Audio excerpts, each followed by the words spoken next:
हर हर महादेव। हमारे चैनल में आप सभी का स्वागत है दोस्तों आज हम जानेंगे मंदोदरी ने विभीषण से विवाह क्यों किया था। चलिए जानते हैं। महाभारत रामायण में अनेक ऐसे पात्र हैं जिनका जीवन केवल व्यक्तिगत नहीं बल्कि सामाजिक, धार्मिक और राजनीतिक दृष्टि से भी अत्यंत महत्वपूर्ण रहा है। इन्हीं पात्रों में एक है मंदोदरी, जो लंका के महान राजा रावण की पत्नी थी। रावण में मंदोदरी को एक आदर्श नारी, धर्मपरायण, बुद्धिमान और नीतिनिष्ठ रूप स्त्री के रूप में वर्णित किया गया है। वह पंच कन्याओं में से एक थी, जिनमें अहिल्या, तारा, कुंती, द्रौपदी और मंदोदरी का नाम लिया जाता है। इन पंच कन्याओं का स्मरण पापों से मुक्ति दिलाने वाला माना गया है। रावण जैसे अत्यंत पराक्रमी किंतु अहंकारी राजा की पत्नी होते हुए भी मंदोदरी का चरित्र सदैव उज्जवल और आदर्श रहा। उन्होंने जीवन भर धर्म का मार्ग नहीं छोड़ा और हर परिस्थिति में विवेक तथा मर्यादा का पालन किया। रामायण और उत्तर रामायण के अनुसार मंदोदरी का जन्म स्वयं में एक अद्भुत कथा है। वह असुर राज मयासुर और अप्सरा हेमा की पुत्री थी। मयासुर ऋषि कश्यप के पुत्र माने जाते हैं और अपने समय के महान शिल्पकार और वास्तुकार थे। मयासुर और हेमा के दो पुत्र थे, मायावी और दुंदुभी, किंतु वे दोनों एक पुत्री की प्राप्ति की इच्छा रखते थे। इस इच्छा की पूर्ति के लिए उन्होंने भगवान शिव की घोर तपस्या की। उनकी तपस्या से प्रसन्न होकर महादेव ने उन्हें वरदान देने का संकेत दिया, परंतु उसी समय एक अलग घटना घटित हुई जिसने मंदोदरी के जन्म को एक दिव्य स्वरूप प्रदान किया। मधुरा नामक एक अप्सरा कैलाश पर्वत पर भगवान शिव की पूजा करने आई। उस समय देवी पार्वती वहां उपस्थित नहीं थी। मधुरा ने शिव का ध्यान आकर्षित करने का प्रयास किया, जिससे देवी पार्वती वहां पे पहुंची और अत्यंत क्रोधित हो गई।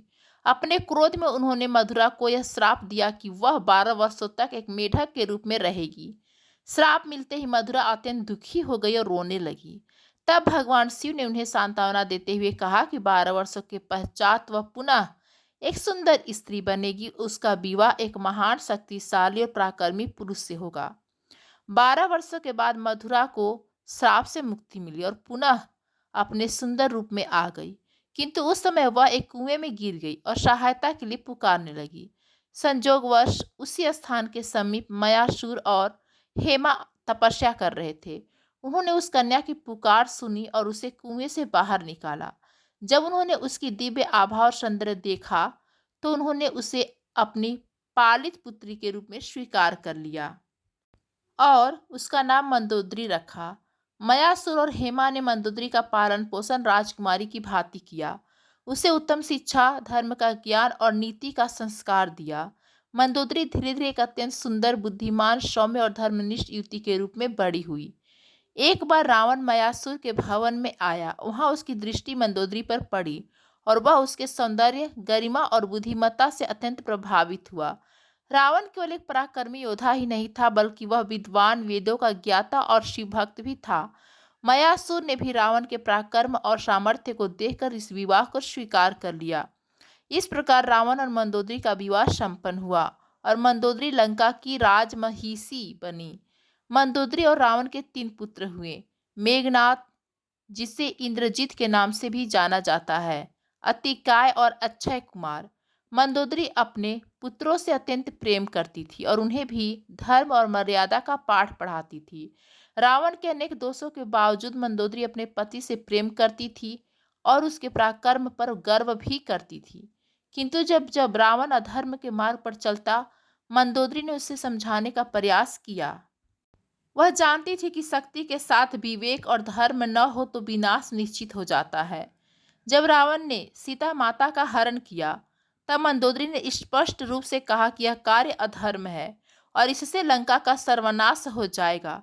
उन्होंने रावण से विनती की कि वह सीता माता को सम्मान पूर्वक श्री राम के पास लौटा दे, उनसे क्षमा मांगे। मंदोदरी ने रावण को यह भी समझाया कि श्री राम केवल अयोध्या के राजकुमार ही नहीं बल्कि स्वयं नारायण के अवतार हैं। किंतु अहंकार और कामना में अंधे रावण ने मंदोदरी की किसी भी बात को नहीं सुना। लंका युद्ध के दौरान मंदोदरी का जीवन एक एक कर टूटता चला गया। पहले उनका पुत्र अक्षय कुमार युद्ध में मारा गया। उसके बाद लंका का सबसे शक्तिशाली योद्धा मेघनाद भी लक्ष्मण के हाथों वीरगति प्राप्त हुआ। फिर अतिकाय का वध हुआ। अपने पुत्रों की मृत्यु का समाचार सुनकर मंदोदरी का हृदय विदीर्ण हो गया, किंतु उन्होंने फिर भी धैर्य नहीं छोड़ा। अनंतः युद्ध में रावण का भी वध हुआ और लंका का स्वर्णिम वैभव ध्वस्त हो गया। रावण की मृत्यु के बाद मंदोदरी अपने पति के मृत शरीर के पास बैठकर विलाप करने लगी। रामायण में उनका विलाप अत्यंत करुण और भावुक बताया गया है। उन्होंने रावण के गुणों और दोषों का स्मरण किया। उन्होंने स्वीकार किया कि रावण महान विद्वान पराक्रमी था, किंतु उसका अहंकार ही उसके विनाश का कारण बना। मंदोदरी ने यह भी कहा कि यदि रावण ने समय रहते धर्म का मार्ग अपनाया होता और स्त्री का सम्मान किया होता तो लंका का यह विनाश कभी न होता। रावण की मृत्यु के पश्चात लंका पूर्णतः अस्त व्यस्त हो चुकी थी। राजा, राजकुमार, सेनापति और योद्धा लगभग सभी मारे जा चुके थे। ऐसे समय में श्री राम ने विभीषण को लंका का राजा नियुक्त किया। विभीषण रावण के छोटे भाई थे और प्रारंभ से ही धर्म के मार्ग पर चलने वाले व्यक्ति थे। उन्होंने सदैव रावण को सही मार्ग दिखाने का प्रयास किया था, किंतु रावण ने उनकी भी नहीं सुनी। रावण की मृत्यु के बाद मंदोदरी और विभीषण का विवाह हुआ। यह विषय अनेक लोगों के मन में प्रश्न उत्पन्न करता है कि एक धर्मपरायण स्त्री ने अपने पति की मृत्यु के बाद दूसरा विवाह क्यों किया। इसके पीछे प्रेम नहीं बल्कि राजनीति और सामाजिक व्यवस्था थी। एक मत के अनुसार लंका की शासन व्यवस्था मात्र सत्तात्मक थी, जहां राज सिंहासन पर अधिकार पाने के लिए राजमहिषी से विवाह आवश्यक माना जाता था।